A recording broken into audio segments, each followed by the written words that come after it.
एक ऐसे जलील उल कद्र सहाबी भी थे जिनकी आवाज इतनी बुलंद थी कि उन्हें अपनी आखिरत की फिक्र सताने लगी और उन्होंने खुद को घर के अंधेरे कमरों में कैद कर लिया। ये वाकया है हजरत साबित बिन कैस रजी अल्लाह का, जिन्हें रसूलुल्लाह सल्लल्लाहु अलैहि वसल्लम का खतीब कहा जाता था। वाकया उस वक्त का है जब सूरह अल हुजुरात की ये आयत नाजिल हुई कि ए ईमान वालों, अपनी आवाजों को नबी की आवाज से ऊंचा न करो। हजरत साबित बिन कैस रजी अल्लाह की आवाज कुदरती तौर पर बहुत भारी और बुलंद थी। जब उन्होंने ये आयत सुनी तो खौफ खुदा से कांप उठे।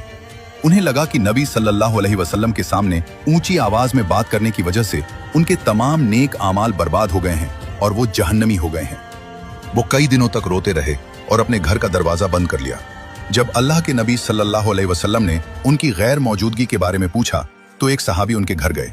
देखा कि हजरत साबित रजी अल्लाह अन्हु सर झुकाए बैठे रो रहे हैं। उन्होंने कहा, मैं बर्बाद हो गया, मेरी बुलंद आवाज ने मुझे तबाह कर दिया।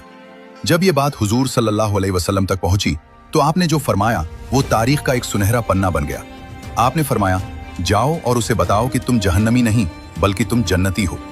जंगे यमामा के दौरान जब मुसलमान मुश्किल में थे तब इसी खतीब रसूल ने अपने जिस्म पर कफन बांधा, जिस्म को खुशबू लगाई और साबित कर दिया कि बुलंद आवाज सिर्फ अल्लाह के दुश्मनों के सामने जेब देती है।